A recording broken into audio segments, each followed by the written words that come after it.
If you would have asked me 5 years ago what the on-trend brewing thing would be in 2021, I never would have guessed that hard seltzer water would be so popular. Laugh all you want, but hard seltzer is a fantastic day drinker and likely isn't going anywhere in the near future. Imperial Yeast's new seasonal strain, W04 Paramount, can help brewers get the most out of their seltzer fermentations. A clean and aggressive fermenter, Paramount will produce an excellent seltzer with low fusel alcohols, and it's produced in a gluten-free medium. If you've tried making seltzer with standard ale or lager strains, you know the struggle, and Imperial Yeast is here to help with W04 Paramount. Check it out at imperialyeast.com. Welcome to the Brew Lab. Beer is an alcoholic beverage which is adored by myself and listeners of this podcast for its flavors and aromas, which include alcohol. There's no doubt in my mind that alcohol impacts the flavor of the beer, but there are some questions. Beer's also drunk because it's refreshing. How does alcohol impact the refreshing perception of beer? Well, I'm your host, Cade, and today in the lab I'm speaking with Dr. Xiaofen Du from Texas Woman's University. Xiaofen and a student performed a study looking at how alcohol level impacts refreshing perception and some other sensory characteristics. Now, I don't think I'm alone when I refer to beer as being refreshing, and that's of course supported by some preliminary research that Xiaofen and her team did on products that make people feel refreshed, which includes beer. I'll let her tell the story, but suffice to say, people like the refreshing characteristic of beer, and this study seeks to understand how alcohol level impacts that refreshing perception, and also whether flavors like citrus, lime, and cucumber might increase or decrease refreshingness. Dr. Du and her team spiked alcohol at controlled levels with a flavor in a no-alcohol beer and then served it to consumers. Now, that's right. It's consumers, not just trained panelists. So this is very broad and hopefully very applicable results to see how alcohol level and different flavor combinations might impact consumers' perception of refreshingness. Now, I'm not going to spoil the results, but I will say that alcohol level matters, and so might the flavors as well. Now, we'll get on to the study, but first I wanted to say another big thank you to our patrons. None of this would be possible without you. If you're not currently a patron, I encourage you to head to patreon.com/brewlosophy and check out the monthly contribution levels. In addition to the feel-good vibes of helping to support the work we do here at Brewlosophy, you get access to a bunch of awesome rewards depending on the different pledge level that you choose. You can get access to Brewlosophy contributor recipes that we don't publish, new discounts each month to YakimaValleyHops.com, and for $3 a month, access to a monthly live Q&A session with a special guest from the brewing industry. Now, last month's guest was homebrewing legend John Palmer. That's the guy that literally wrote the book titled How to Brew, among other literary works like the Water series and others. And this month's guest is also homebrewing legend Marshall Schott. That's right. The Brewlosopher himself will be answering questions from patrons this month. Now, he's not afraid to answer whatever you want to ask, so please head over to patreon.com/brewlosophy to find out all the information you need to attend this session. Thank you to everyone that's left a rating or review of the show. I love hearing from y'all. Without those reviews, we wouldn't have the Applying the Science series with Jordan. So if you haven't yet rated or reviewed the show, I'd love for you to do so. Again, I read every rating that you guys send or that I'm able to find on the internet, wherever you listen to podcasts. So please continue those ratings and reviews and keep this up.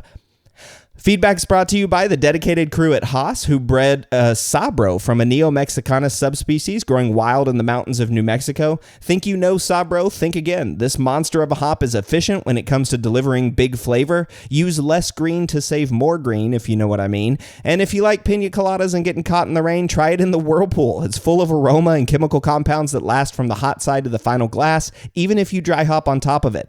Sabro's known for its incredible blend of coconut, tropical, and stone fruits with a pronounced cream character with flavors of vanilla, cedar, dill, and even mint. Can't decide where to use it? No sweat. Sabro's available in all Haas hop formats to meet your brewing needs, from highly consistent Lupamax pellets to efficient Incognito and traditional T90 pellets. Learn more about this awesome variety as well as the other innovative products Haas has to offer at johnihaas.com. That's John, the letter I, Haas.com. All right, listener Daniel wrote in about the Malt COA episode. That was episode 124 with Dr. Harmony Bettenhausen. He says, I wish you guys would have spent more time talking about how to even get an analysis sheet for the 4 pounds of malt I bought last week. More Beer only shows a one-liner about Lovabond. The Malt House had a generic targets page. My local homebrew shop laughed at me when I called to ask, and I doubt Cargill is interested in talking to me since I can't even know what lot number my 4 pound was taken from. I also wish you guys would have focused more on the actionable parts of a malt spec sheet. Moisture is easy to keep consistent for a better crush, but you didn't even talk about it. Coarse grind extract is actually something we can compensate for at the homebrew level to hit our targets. Why not mention how to do that? Also, fine grind is critical for the local brewery here that uses a mash filter system. They're awesome and reduce environmental impact. Check them out. Thanks for getting these voices out there, and thanks for the work you put in. I don't want to just have a stack of complaints, but this is a really good topic, and I wish it would have been handled in a way that was more relevant. I know you guys like to do that with the Applying the Science episode, but that's not the same since the primary source of information doesn't join you for that bit. Hi, Daniel. Thanks for the feedback. And man, it's a shame that you had that experience with your local homebrew supply company. If I had that experience with them, I probably wouldn't be back if they're laughing at me just because I'm trying to get information about the malt. So I'm really sad to hear that you had that and that you're struggling to find that information. Last week on the Applying the Science episode, we shared some tips, and also on the feedback of that episode, we shared some tips about getting a malt COA from your local homebrew supply. It might take some digging, but it's worth it. And maybe the local homebrew supplier would be willing to go and take a picture of the lot number on the bag that you got your 4 pounds from.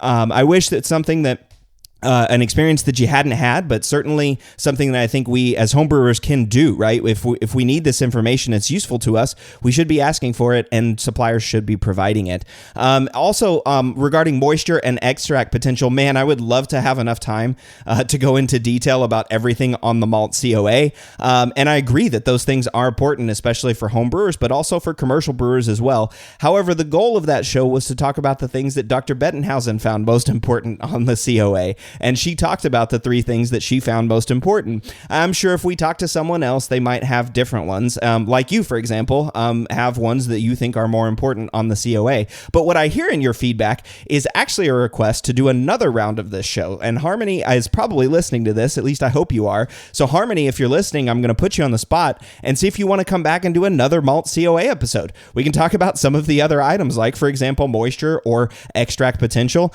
And maybe we can call this the next 3 most important things on the Malt COA. So Harmony, what do you think? If you're listening, let me know. Daniel, thanks for the feedback and for listening to the show. I'm going to take a quick break, and we'll be back in a few minutes with Dr. Xiaofen Du talking about how alcohol level and flavors impact refreshing perception in beer.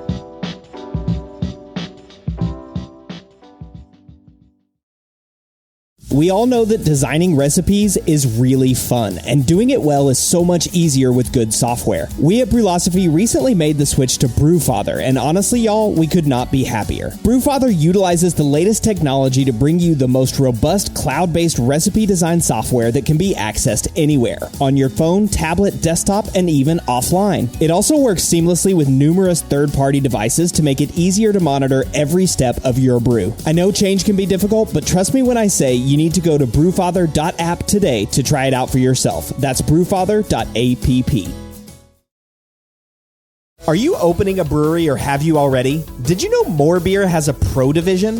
MoreBeerPro.com is your brewery or brewery in planning one-stop shop for all your brewing needs. From complete brew houses and accessories to fermentation and even cooperage, they've got you covered. More Beer also has the largest selection of malt, hops, chemicals, and other brewing products of any vendor at low wholesale prices, all of which can be delivered on the same pallet, saving you and your brewery even more on shipping costs. Visit MoreBeerPro.com today to sign up for an account and talk with one of their knowledgeable brewery consultants.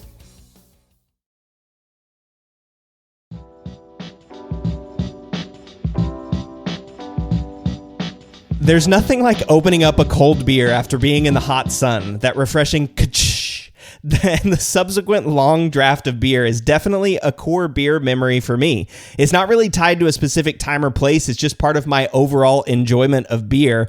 That is, that beer is refreshing. And although alcohol level definitely plays a role for me too, at least anecdotally, I find beers in the 4 to 5% range to be the most refreshing. And it would be so nice if there was a study that looked into how alcohol level plays into refreshing flavor. And it turns out there is a brand new one by Dr. Xiaofen Du from Texas Woman's University. Xiaofen, welcome to the Brew Lab. Thank you, Cade, for the invitation. Yeah, well, I'm happy to have you here. And actually, we were talking about this just before the show, but you are actually a graduate student from Oregon State University. Yes. Yeah, and you worked with Dr. Michael Chin, right, at OSU? Yes, I mainly my dissertation mainly focused on flavor of blackberry.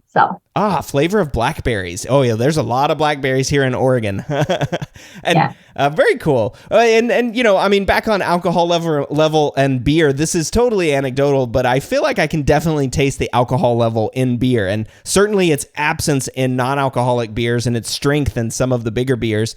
And alcohol level seems to definitely impact how refreshing I find the beer. Is that just me, or do you think other people share the similar experience? Well, definitely, alcohol is the key or major portion for the beer, right? So it impacts not only aroma or taste, but also mouthfeel. So it's kind of important for flavor. Yeah. And that's kind of what we're going to get into in today's episode. But before we jump into all of that stuff, I do want to introduce you. So you're an associate professor at Texas Woman's University in Denton, Texas. And I want to start with the first question. How did you become interested in studying this concept of alcohol level and refreshing flavor? Yeah. So that's back 2 years ago. I have a graduate student called Amy. She is very, very interesting beer flavor, and ended up I needed to come up some research topic which is innovative. People still interested in that, right? Uh-huh. So we discussed and come up with concept of reflection. The reason is people talk about reflection a lot, not only for beer but also for other beverage. But whatever level we already understand for reflection. So that's concept come to us. So yeah, that's why we have this kind of study. Yeah, people are interested in knowing what's refreshing, but there's really not an understanding of how alcohol level necessarily impacts this whole refreshing concept, right? Yeah. Yes.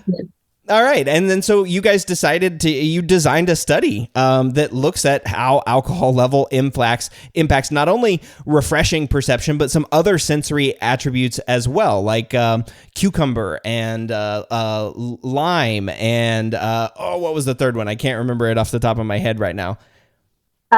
Lemon. There we go. Lemon, of course. Yeah. And those other sensory attributes, and explored what flavors drive drive this refreshing perception. So that's pretty cool. There's kind of like two aspects of this study: understanding just how alcohol level impacts refreshing perception, and then exploring which sensory attributes drive refreshing flavor, which I think is really cool. And of course, you did this by looking at consumer panels, which I think is awesome, right? These are real consumers that are out there drinking beer and trying to understand what is their perception of refreshing.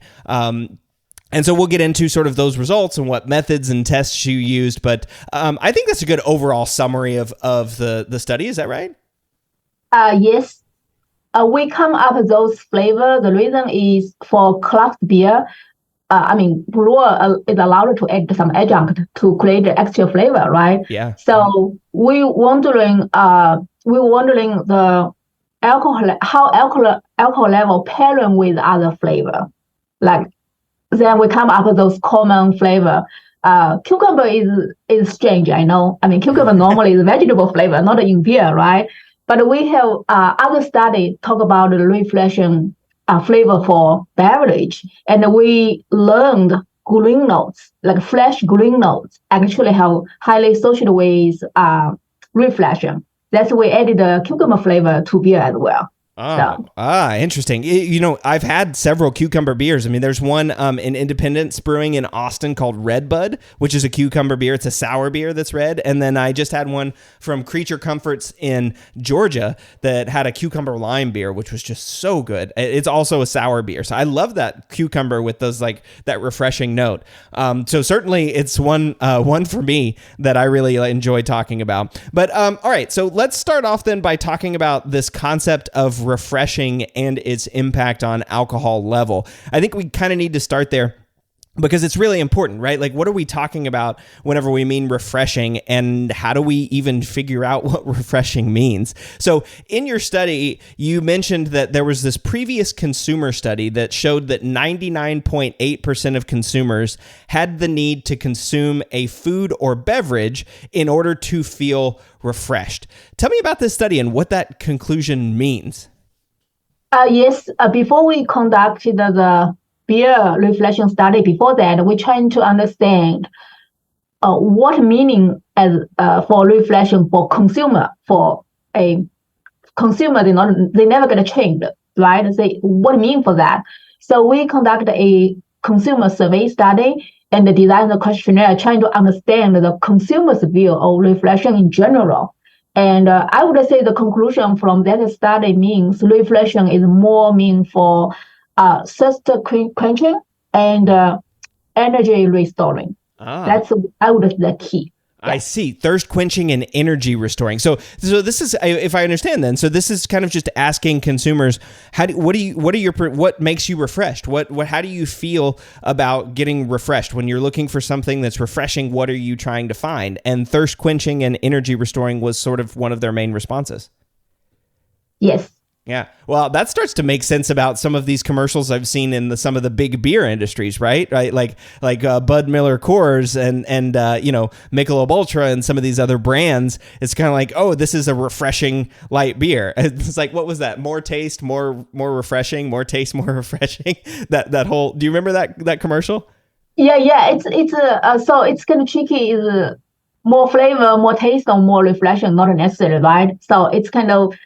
In the study, we designed some question called just scale, like just about right.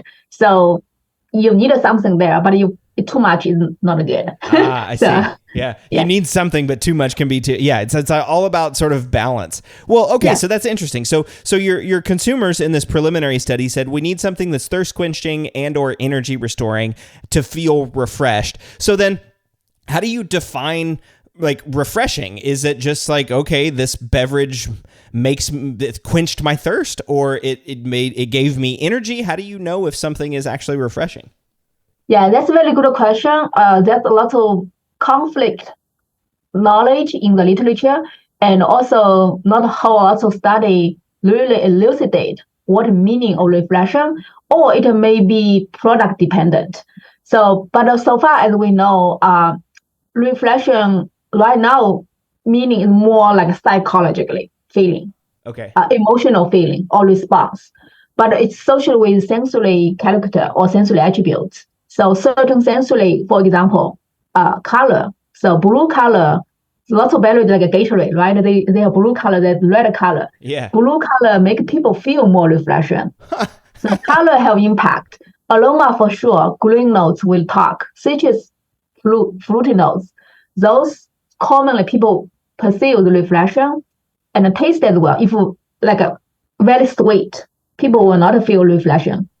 Although you drink some sugar, you get energy, but not necessarily reflection. Interesting. So there's multiple aspects associated with reflection concept. Oh, that's so interesting that the color of the Gatorade makes people feel more or less refreshing. That's an interesting study. And actually, that reminds me of a study that I did with a study that I talked about here on the show, which was looking at light beers versus dark beers. And I don't think there was a question about refreshing or thirst quenching or anything in that study, but I could certainly see it would be very consistent with the results that the consumers perceived the light beer as being more refreshing than the dark beer, even though it was just colorant that was added. There was no difference in the two beers. I would guess they perceive that dark beer as more as less refreshing.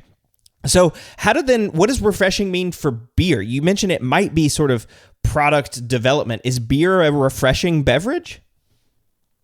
Well, I definitely think so. Definitely, as we talk, thirst quenching also associated with temperature, right? Low temperature, cool, you feel thirst quenching. And also for, we talk about energy restoring, definitely for beer, if you get exhausted, you get bored and you want to drink some beer, you get re-energized. Yeah. So that's something, beer can bring to people. Yeah. And you actually asked this in your prior consumer study, right? To figure out if beer is a refreshing beverage. And I think you mentioned in the paper that something like 75.5% of consumers said that beer is highly refreshing and that you feel refreshed post-consumption. And that's one of the reasons why people drink beer, is to feel refreshed. Yes, correct. Yeah. So in that questionnaire, we did not ask specifically what kind of beer. It's just general. So as you talk, if beer have like sour beer or other type, if they have very dark color, maybe people not linked to reflection. But a common like a lager, the light beer, right? People commonly associated with reflection. So. Yeah, wow. Yeah, that's interesting. And I'm starting to wonder, too, a little bit, like, what role does the marketing play in this, too? Because I feel like I've been told, watching commercials for these light lagers, that they are more refreshing. And I'm a light lager guy, so I love drinking light lagers, and I certainly feel refreshed after drinking a light lager, especially on, like, a hot summer day. But it's really interesting how people think about this concept of refreshing. And I guess that leads me to another question is, how do people assess whether something is refreshing? And then I guess an extension of that question is, how do you assess it as a researcher, whether people find it refreshing? Yeah, so that's a very good question. So there are two ways to assess reflection. One is self-report. It's mainly we design questionnaire or we give example to consumer, they taste, and then they answer question. That's called self-report. So then how to define the question clearly is very important. Otherwise, everybody explain the question by their own way, right? It's hard to convey the real meaning for that. The other way is called physiological, to measure logical system. It's more to measure the brain image. Oh, so, okay. For example, if you feel reflection, maybe in certain area in brain, they show activity or something. Yeah. Response. Yeah. Yeah. Interesting. So there's like self-reporting from the person, whether they feel refreshing, and then you could actually sort of measure someone's brain to see like what activity they're having in different areas of the brain, if there's a response whenever they feel refreshing. Ooh, that's interesting. And so I'm guessing though, well, actually having read the study, you guys didn't do the brain monitoring in this one. You were doing the reporting of the questionnaire, like how someone feels and asking, intensity and liking questions and things like that, as for understanding refreshing in your study. Yes, because self-reporting is the most common way to do that. And for those brain image, you need a specific device.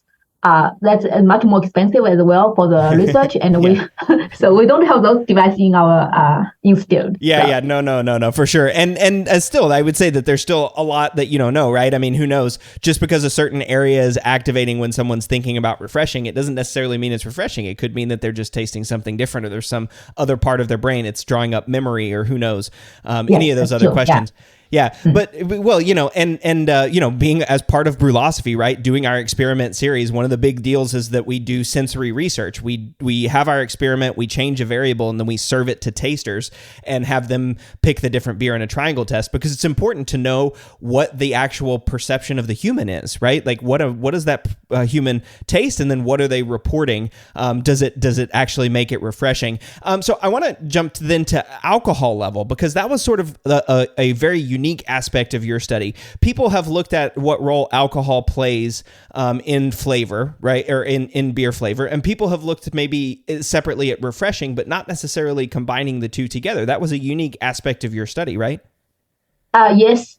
So we know for especially for craft beer, you can do different formula, different alcohol level. You can add some adjunct to create a different flavor, right? So we're trying to understand, because as we talk, alcohol itself not only associated with aroma, taste, and mouthfeel. So it's important, very important portion for beer flavor. That's why we're trying to understand not only flavor side, but what is the interaction between alcohol and other flavors. Oh, yeah. And of course, the flavor side you're talking about here is like, what role does cucumber and lemon and lime play in this refreshing perception? Yes. Yeah, we choose those three. Typical, we know is relevant to refreshing perception. That's why we choose those three. Yeah. I see. Well, and I want to ask you a question about that. Don't let me forget, because I think it's important. I want to ask why you chose those three flavors, but I think we'll get there whenever we talk about the study's design. But don't let me forget to do that question, because I think it's very interesting. But I wanted to ask this question as well too. So going into this study, not having done the research yet, did you have sort of a guess, or what role did you think alcohol level would play in this sort of refreshing perception decision? Did you have any idea, or was it just totally exploratory? Like hypothesis, right? Yeah. Hypothesis, yeah.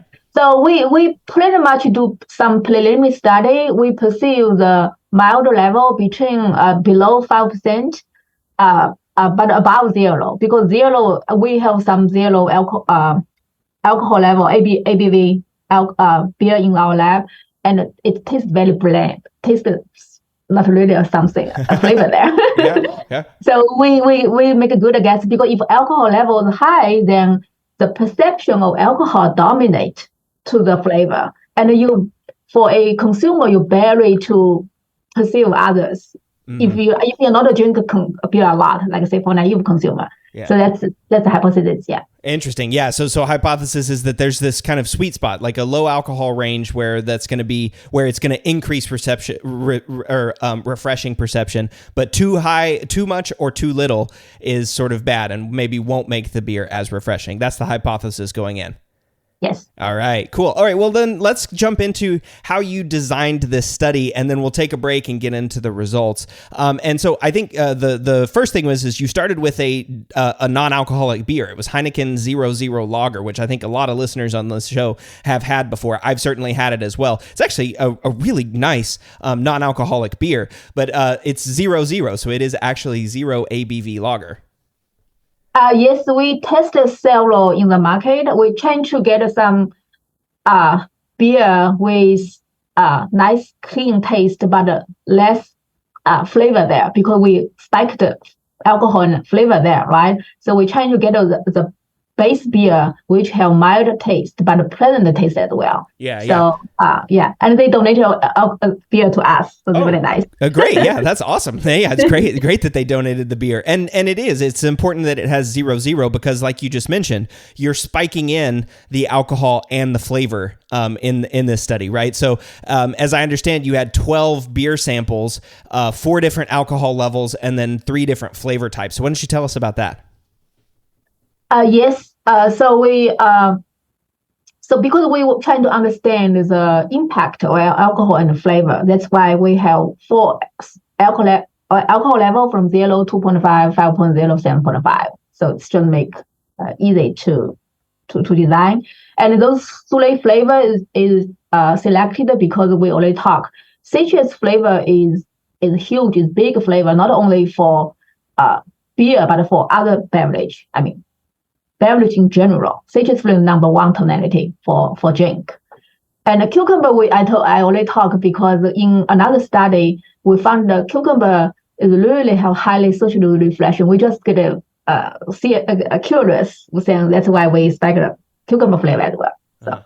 And then lime too. So I guess the 3 flavor types that you chose were citrus, cucumber, and lime.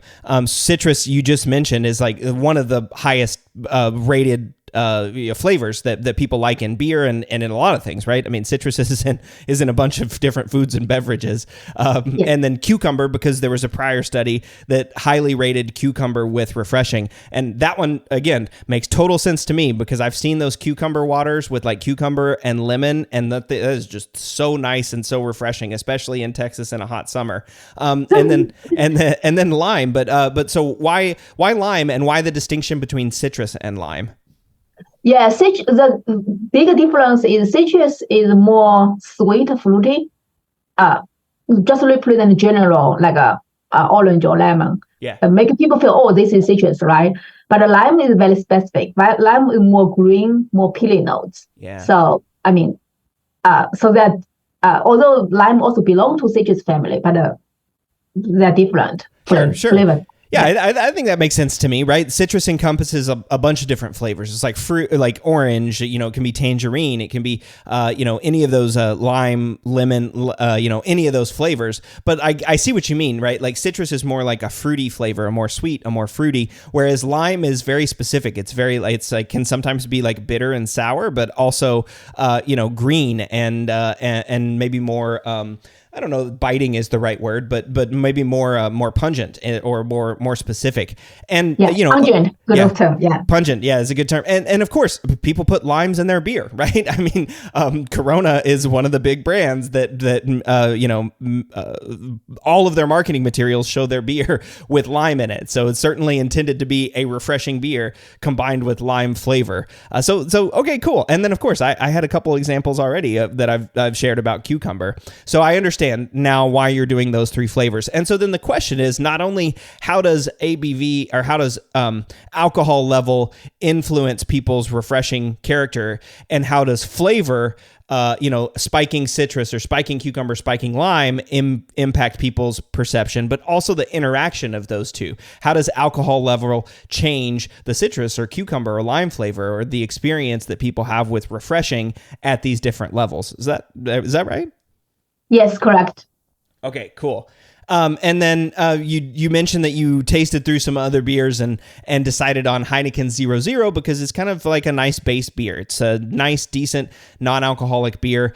And then you spiked in the alcohol, spiked in the flavors, and then did consumer testings. Talk to us about what consumer testing you guys did. So we really is to conduct 3 batch consumer study in a local restaurant. I think okay. There's some tricky thing is, so we can conduct a consumer study in different area, right? But for this study, we're really trying to recruit panel. They are the beer drinker. So we can do in the campus for sure. Some people also drink beer for sure, but we just still trying to mimic the real environment. Yeah. And those people, clients or consumer, is just a common beer drinker. So we feel they maybe have better judgment for that. That's why we did it in the local restaurant area. Yeah, that makes sense. I mean, you can have consumers come to the university and test it in, a controlled environment and all that, but you're going to have a wide range of consumers. And you were interested in how beer drinkers, perceive this stuff. So go to the beer drinkers at a local restaurant and then serve them the beers. And so you did 3 sessions, and it's sort of based on flavor type. So like 1 for citrus, 1 for cucumber, and 1 for lime. And again, there's 4 beers in each of those. There's a 0 ABV, a 2.5, a 5, and a 7.5% ABV beer that's spiked with citrus, cucumber, or lime across the 3 sessions. Yes, correct. Okay, cool. And then so on testing day, you guys are, I guess you're getting them. How did you get the beers to the restaurant? That would be kind of tough, right? Like to actually transport the beers over there. Yeah. So actually we got a refrigerator there to store the beer with low temperature. That's one. We purchased those CO2 cartridge from Amazon. Oh, yeah. And there is a device because once you open the beer bottle, you spike the alcohol flavor. Actually, CO2 is gone, right? They evaporate. Yeah, and then we have to fill CO2 to the beer to make carbonated. Otherwise, it's tasted very still. So yeah. Then whole tools, those kind of tools help us to carbonate the beer, and then in that area we reserve 2 tables in a room, and we have students there to recruit the consumer if they want to taste those formulated beer and for free, and we give some consent as well. So that's cool. So the students are just, as people are walking in the restaurant, like, hey, you want to try some beer? I'd be like, yes, absolutely, sign me up. Cool. Yeah, and then I guess also as you're opening those bottles or opening everything up to spike the flavor. Or to spike the flavorants, and you're also like exposing it potentially to oxygen and all that stuff. So having those growlers that you can then purge with CO2 and keep them nice and carbonated, helps control that aspect of the study. Well, cool. All right. So we've got 3 consumer tasting sessions to get to. We've got 4 different alcohol levels and 3 different flavor types. And we're interested in learning about how alcohol level impacts refreshing perception, which we'll talk about when we return after this short break.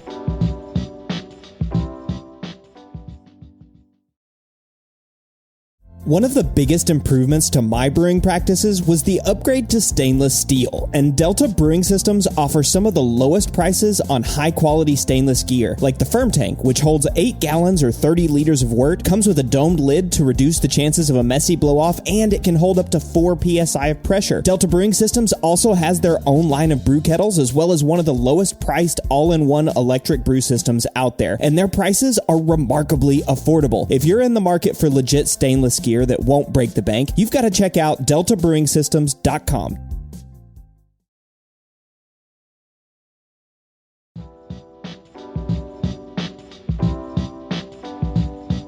Beer is an alcoholic beverage, and while non-alcoholic beers are certainly rising in popularity, alcoholic beer is still the king. And when talking about non-alcoholics and brewing methods, I've never shied away from talking about the flavor impact of the alcohol itself and how important it is to me to beer flavor and aroma. And so naturally, this raises a question about how alcohol level influences flavor and aroma, and in this study, how it influences refreshing perception and how it influences flavor. So I'm definitely a fizzy yellow lager guy, like I mentioned before. So refreshing is absolutely one of the traits that I look for in a beer. What about you, Xiaofen? Yes. Well, I not drink beer a lot, but sometime by the end of the day, when you get exhausted, get home, have dinner, drink a cup of beer. That's really nice. Make you relax. Refreshing. Mm-hmm. Yeah, it is. Yeah. It's nice and refreshing after a long day of work, or especially like, doing yard work outside, or just being out in the heat or the sun, or even, just a long day. It's nice to just settle in and have a beer. Okay. And then that is, of course, what you're looking at in this study is what makes, how does alcohol level and flavor impact this refreshing perception? So before we jump into the results, I wanted to talk through how to interpret the results. And so one of the things you talk about or 2 of the things you talk about are liking and intensity. And that's kind of how you report a bunch of the results. So let's start by telling us what those terms mean and how you assess those terms. Okay. Liking is more cohedonic question. Is ask people if they like or don't like. So it's more test people's acceptance of your products. Intensity, it's really mean flavor intensity. So aroma intensity or flavor or perception intensity. What do you perceive intensity? Yeah. So you have skill to measure. Give example for liking. So we have to design a scale from 1 to 9, from low to high, right?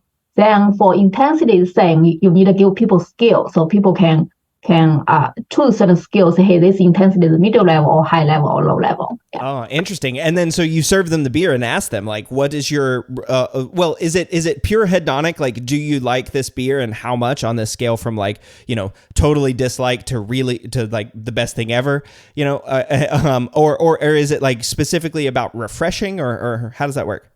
Yeah, we design multiple questions.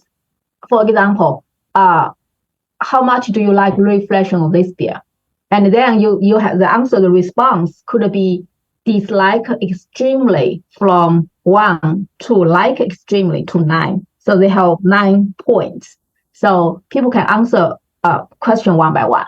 Yeah. How much do you like the refreshing perception of this beer? Or how intense is the refreshing character of this beer? Something like that.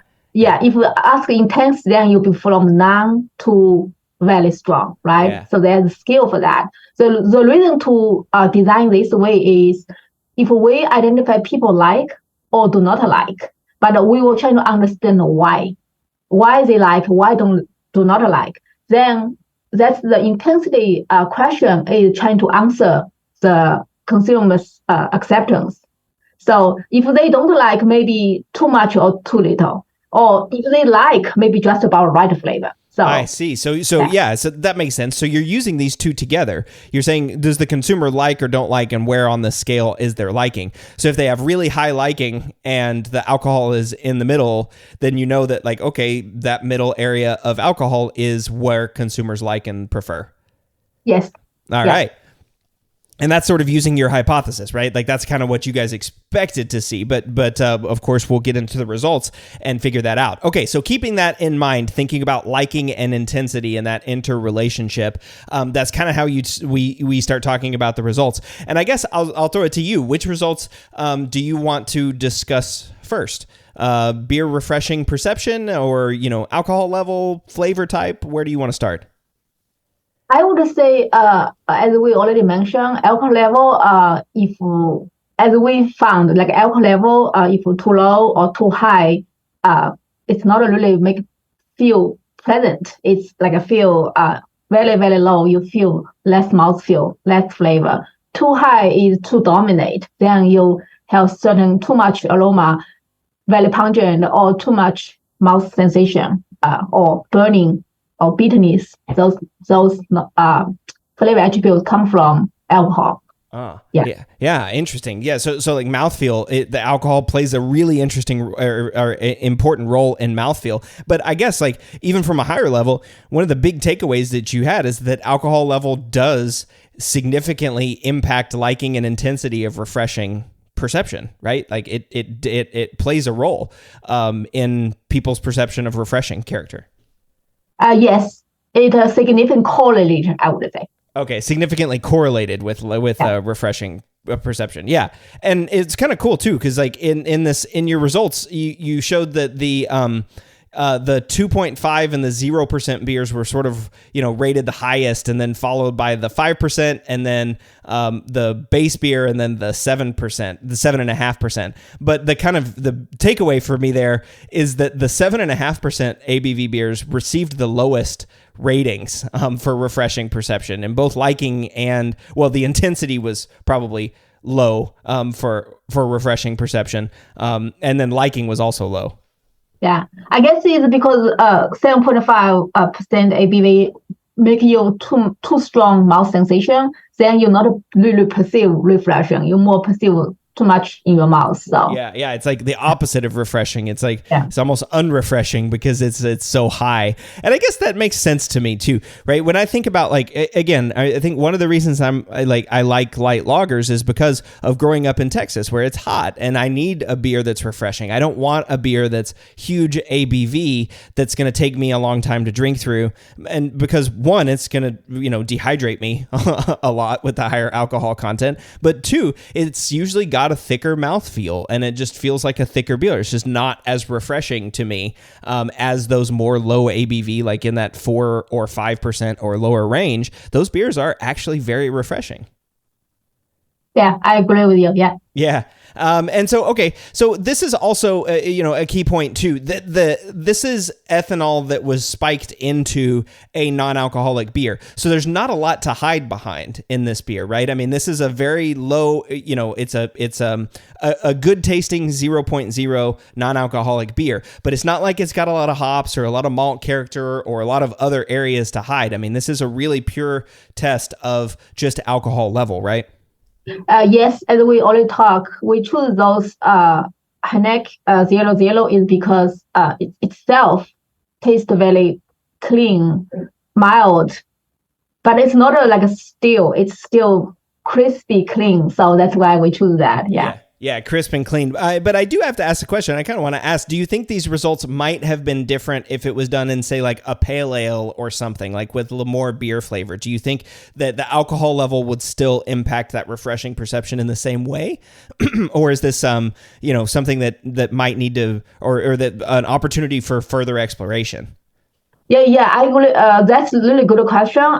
So for like a scientific study. We're trying to control different factors. Totally. And then by the end, we can allocate the result to those factors, right? But in real life, it's true. I mean, there's so many different type of low alcohol beer as well. Maybe matrix, like a base or matrix, do have impact on your results.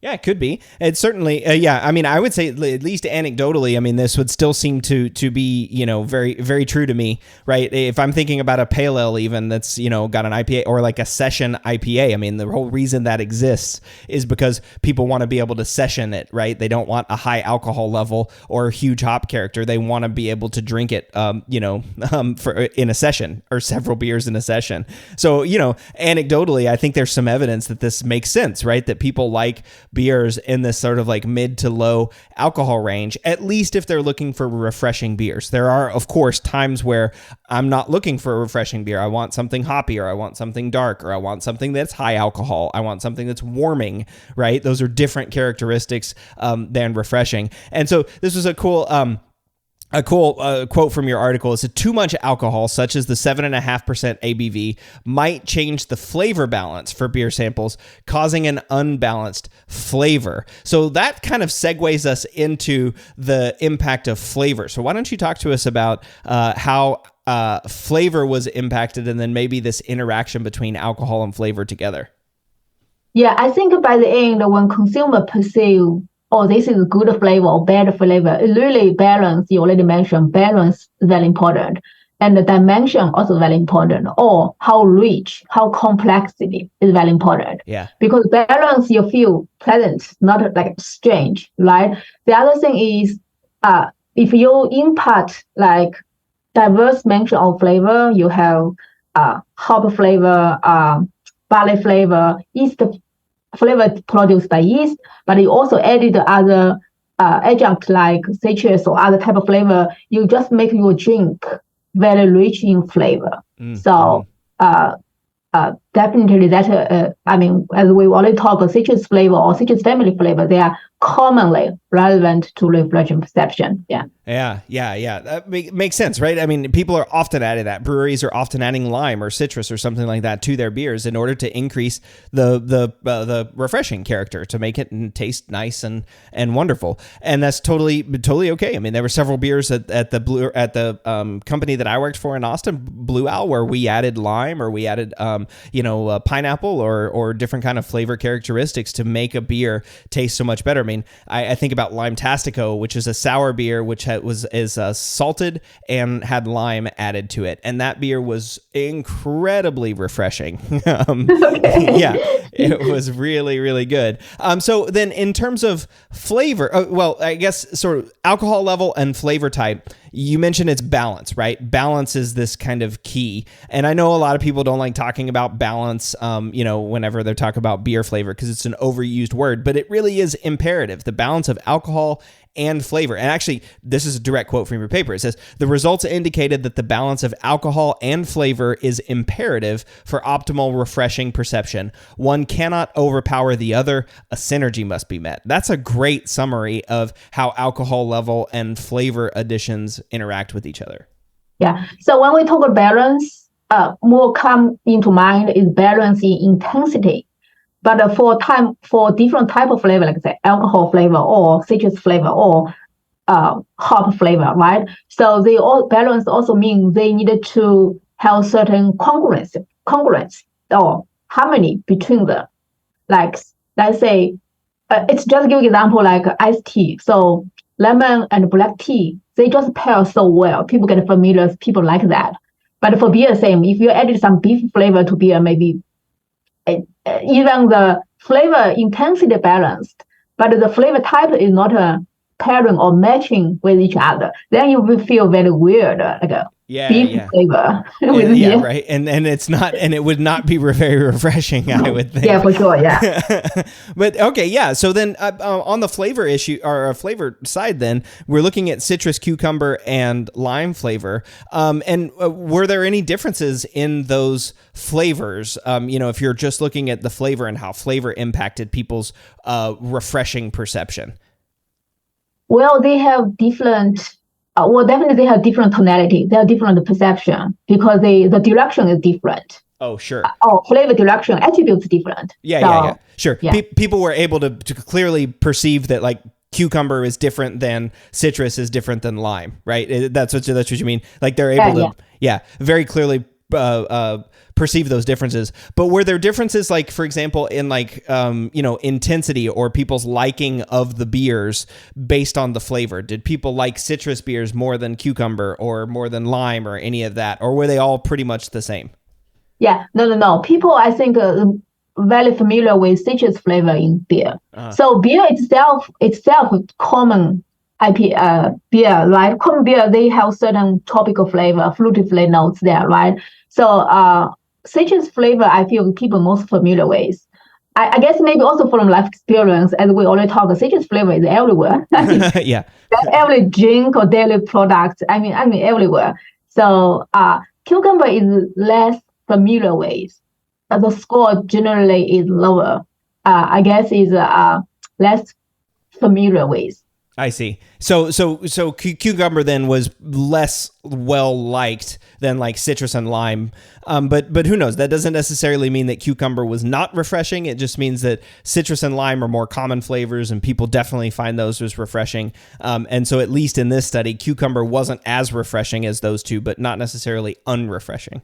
Yes, because in another study we do sugar reduction beverage, and actually in those studies we identify cucumber is very refreshing compared to citrus as well. So we compare tropical fruit, berry fruit, cucumber, and citrus family like lemon, lime. So actually in beverage, cucumber is very refreshing. That's why we already talked some flavor water. They have cucumber flavor, but not necessarily in beer because maybe people are not very familiar with cucumber flavor in beer. Yeah, exactly. Yeah, I think that's totally true. People maybe not as familiar with like a vegetable in beer, right? I mean, a lot of people aren't putting vegetables in beer, or maybe pumpkin would be one example. But lots of pumpkin beers coming around, especially this time of the year. But yeah, I mean, maybe it's something that consumers will eventually like, or maybe it won't. But yeah, cucumber is just not as common in beer. And so the next part of this that you looked at, so that was kind of like the liking and intensity scores and all that, and then you looked at also some hedonic ratings and to figure out like what were consumers' preferences and how did it change their flavor perception. And one thing that you mentioned was that no single attribute in the study arose as a clear determinant of refreshing liking. So that meant that like alcohol level itself wasn't totally determinant of refreshing liking, or flavor type itself wasn't totally determinant of refreshing liking, or at least if I understand, did I understand that correctly?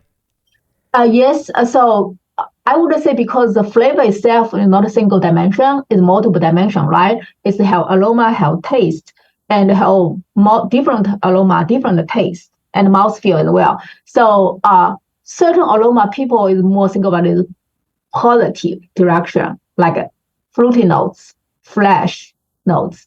But some, like say, sour, very sour, or astringency, too much, people will think is off notes.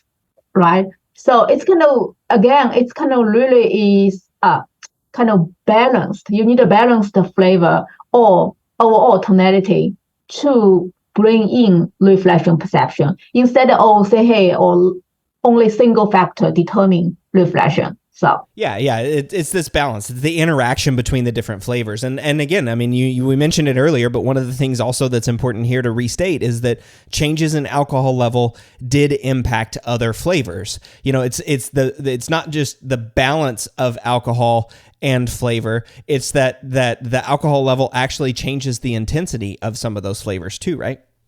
Yes, correct. Yeah, let's say if your alcohol flavor is too dominant, actually you suppress perception of other flavors. So yeah, that makes a lot of sense, right? If the alcohol level is too high, or vice versa, if you have no alcohol, then the flavor is going to be dominant, right? If you have 0.0. Yeah, if no alcohol, then if you have too much citrus flavor, other flavor, maybe people feel this is just like a beverage drink, right? It's less like a beer. So yeah. And again, I want the beer because of the alcohol in it, or at least that's a part of it. But and then so another sort of big like Oh, so that's a big takeaway, right? That changes in alcohol level actually changed how the other flavors were rated, which makes a lot of sense. But then another big takeaway too is that consumers generally preferred, when we're talking about just pure hedonic ratings, they generally preferred the beers in that, less than 5% alcohol range, right? 2.5 and 0 being the ones that had the highest ratings. Yes, yeah. They so between 0 to, we designed for those 4 point, but 2.5 I think is the best rating so far. So, but we did not test like 3 point or right 4 point or 4 or yeah. We didn't test inside that range, like where in the range between 2.5 and 5% is the ideal flavor, right? But certainly it wasn't 7.5, at least in this beer where it spiked into sort of a neutral base beer. 7.5 was way out of balance and certainly not liked by the consumers. Yeah, I specifically want to mention is when we do consumer study, we really not point to or trying to looking into individual their hedonic, because, for example, everybody have different preference, right? Some people like strong flavor, some people like lager is very mild flavor. So everybody perception different. We are more approaching a population. So that's why for consumer study, we need a large population to get the results is represent a population instead of individual person. Mm-hmm. Yeah. And I guess that's a good point too. We didn't mention this earlier, but in each of your tasting sessions, the three sessions for cucumber, citrus, and lime, you had over 100 panelists in each session. Yes. So there's a study for consumer study. If you're in general, I would say in general, if your population or subjects above 75, your data will show a normal distribution. Give an example, if you have 80 people or 90 people or 100 people, because your data show normal distribution, you will probably get the same results. But below that, it's if you not show normal distribution yet, then your results is more represent the individual person instead of a group of people. I see. Yeah. Well, and that's cool too, because then that means we can extrapolate, right? We can take these results and apply it to the population of beer drinkers, right? That were in your population. And so, and by that say that, this lower alcohol range is more refreshing to consumers, and because of the strength of the study, and that's pretty powerful. Again, those are big takeaways. But there were other aspects of this also that you looked at too. And one of the things that I find really interesting, this is the second time it's come up on this podcast, and it's pretty cool. It's jar penalty analysis, and it's another way to look at the data to determine sort of what specific attributes affect hedonic ratings, like the consumer's liking or dislike of the beer. Can you talk to me real quick about what jar penalty analysis is, and then maybe some of your results and how that helped you sort of dig in a little bit deeper about which attributes might play a bigger role than others? Yes, as we designed the question for liking question and then intensity question. For intensity question, the scale we use could draw just about right scale. We already talked. The reason is we're trying to dig out if consumer like or dislike and why, right? Why they like, why they dislike. That's why we designed the draw scale. So draw scale is really trying to understand if consumer like or dislike is because the product have too much or too little of a attributes. Yeah. For example, in the study, we noticed for carbonation is really important factor. So if carbonation, if too little, overall the score will be low. So it's kind of penalty because of your score low is due to too little CO2. So I see. So then I'll say first real quick about carbonation. So did you also asked a question then in your study about carbonation, about its intensity, or liking or? We ask both. Both. Okay. So it's the same thing. Like, how does the carbonation impact the refreshing liking of this beer? Yeah, because by the end we designed the whole questionnaire. By the end, we're trying to use partial least square analysis, use reflection as a projector, or we call Y, or valuable. And we're trying to identify what are the variables associated with that. Okay. So that's called statistical tool called partial least square analysis. So we're trying to understand what kind of variables associated with or predict reflection. Okay. So carbonation is just one of variable we measure as well. I see. So carbonation was one, and then what were some of the other what were some of the others? Or actually, I think I might have it here in my notes. Overall beer flavor is another attribute. Yes. Alcoholic, acidity, and bitterness levels, and carbonation. So let's see. Beer flavor, alcoholic, acidity, bitterness, carbonation. That's 5. I can't remember exactly what the 6th one was, but there were 6 of those that you rated on this scale. So you have the liking and intensity for these 6 attributes that you can then use to compare against each other to see what drives refreshing character. Yes, you know more than me actually. Oh, that's okay. Yeah, that's okay. But again, back to the jar penalty analysis though. That's just about right penalty analysis. So in the middle of the scale, right, of intensity is just about right. This is the right intensity. And so what this allows you to do is you can take that intensity data and the liking data, combine it together in what's called the penalty analysis, and then determine like which of these specific attributes either increase refreshing perception or decrease refreshing perception. And carbonation was shown to increase hedonic, or it was shown to affect hedonic ratings. And it was this kind of like dual approach, right? Not having enough carbonation reduced the hedonic ratings, but having too much carbonation didn't really do anything. Like, so consumers definitely preferred highly carbonated beers to undercarbonated. Yes, correct. Yeah. Yeah. And then on the opposite side, overall beer flavor, alcoholic, acidity, and bitterness levels were the opposite. So having too much flavor, too much alcohol character, too much acidity, too much bitterness affected the hedonic ratings, but having too little flavor or too little alcohol, too little acidity or bitterness didn't really change whether consumers liked or disliked the beer. Yes, because commonly for acidity or bitterness, if too much, people feel too dominated. People generally is sensitive to bitterness as well. If too much, they feel this is not good. But it's, but a little bit is still good because we enjoy the flavor, right? That's why we need a hop. We need a little bitterness, but too much. Commonly, people feel, if overwhelmed, then you feel the off notes. I see. Yeah, of course, right? And I guess what I'm starting to hear from this whole research is that balance is super important, right? Too much or too little can really affect things. Too little carbonation and too much overall beer flavor might mean that there's a beer that consumers just don't like. So bumping up the carbonation might reduce overall beer flavor, and there's all these sorts of interactions between everything. So like balance is super important in terms of consumers' refreshing perception. Yes, correct. Yeah. I think that's a big takeaway from this study. And then, of course, there's another thing that you did too. You did some Cade as well, which we've talked about on this show before. Cade's check all that apply. So it's at the end, it'd be like on this beer, here are a list of sensory attributes. Check which ones you actually taste in this beer, right?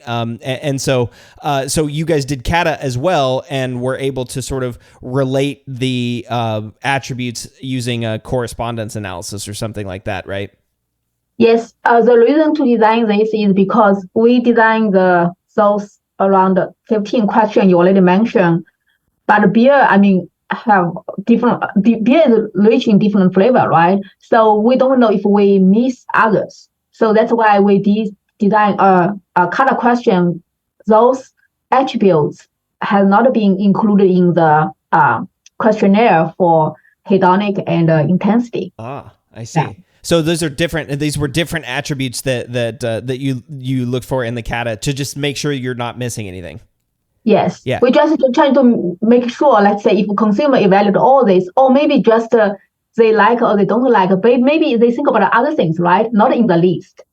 Yeah. So that's why we designed the Cade question for remaining attributes we put there. Yeah. And so then of those remaining attributes, were there any that were, sort of specific or that impacted or that showed had interesting results? I remember, if I remember correctly, crispy is a very important one. Oh, really? Crispy? Yeah. Oh, interesting. And so, crisp. So crispy also maybe like a reflection. It's hard to define what means crispy, right? Yeah. People talk about a lot. This beer is crispy, right? But it's very hard to define what's meaning of crispy. I mean, it's just like a reflection we talk. Yeah, exactly, right? Like what does crisp mean? So yeah, there's interesting. Yeah, that's right. Like clean and crisp and refreshing, right? Those are always what we hear, like sort of around the same area. So crisp was an interesting attribute that was significant for refreshing. A refreshing character. And then before we end the show too, the last thing that you talked about was that partial least squares Bregresha that you looked at. So looking at which sensory drivers which sensory attributes drove liking and intensity of refreshing perception. And so you had a couple of comments, I guess, that we've kind of already talked about, but you said that refreshing liking was significantly driven by all attributes, but specifically carbonation intensity was a little bit separate and maybe a stronger driver of refreshing liking than the other attributes. Yes. As the flavor, also like a sweet flavor, they are correlated as well. Mm-hmm. Carbonation definitely very important. I think we also mentioned crispy, also important attributes as well for reflection. Yeah. Clean and crisp flavors. And then, of course, the negative ones that we talked about is having too much flavor, too much alcohol, too much acidity, too much bitterness, and even too much astringency. Those things were negatively correlated with the refreshing flavor of the beer. Yes, if those attributes is overwhelmed or dominate, then people will not perceive reflection anymore. Yeah. And so it's kind of cool that you're able to take all of this information together. So you're looking at the different alcohol level, the different flavor types, and these serving it to consumers, and then asking about these different attributes, and you're able to sort of paint this whole picture together about how alcohol level and flavor influences refreshing perception. So what are the implications of this research for brewers? What are the implications? How does alcohol level and flavor type impact refreshing perception?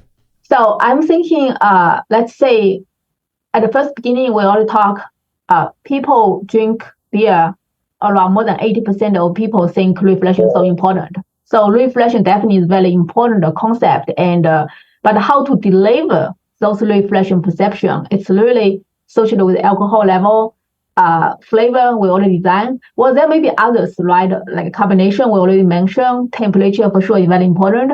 But for this study, I feel flavor also is very, very important part.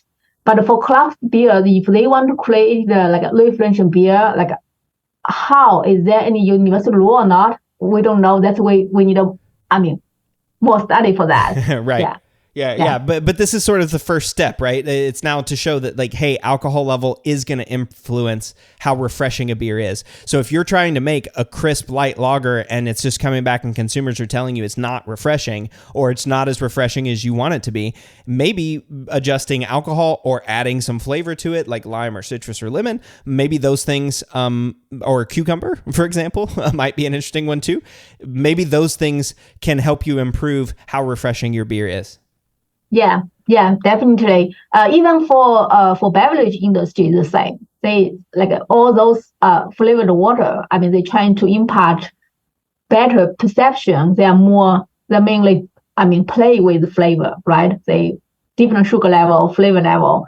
That's the same thing for beer, alcohol level, different flavor, type of flavor. That's most important for sure. Yes, different levels for brewers to use to improve refreshing perception characteristic. And really cool that this is, again, the first study that's looking at like specifically refreshing and how alcohol level and flavor, at least with these three flavor types, impacts that refreshing characteristic. So we talked about a lot on the show today, and I always ask this question before we wrap up. If you want brewers to take away just one thing from today's episode, what would it be? Well, then would it be create reflection craft beer with natural flavor. Okay, make refreshing craft beer with natural flavor. All right, I love it. And watch your alcohol level too. All right, well, cool. Well, Xiaofen, this has been a blast talking to you about this, a really interesting topic. Is there anything else that you wanted to share about the study that we didn't get to today? Oh, well, I think we already have certain depths discussed the paper. Thank you so much for all those prepared question and explanation. I think you explain better than me, I guess. No, you did great. And I think this was a fantastic episode, and hopefully people are going to enjoy it. And then thank you so much for joining me in the Brew Lab. Thank you. All right. Well, listeners, in the show notes, you'll find a link to the article, which was published in the Journal of the ASBC in April 2023. And of course, next week, Jordan and I will be back applying the science of this episode. See y'all then. The Brew Lab is a production of Brewlosophy, where they who drink beer think beer. Don't forget to visit brewlosophy.com to read about our weekly experiments and other brewing adventures, and listen to us talk about it on our other show, the Brewlosophy Podcast. Thanks to all of our sponsors and patrons that help make this show possible. If you'd like to receive a reward for helping us do what we do, visit patreon.com/brewlosophy to see how you can do just that. Thanks so much for listening. We'll be back in the Brew Lab with another guest next week. Until then, think beer.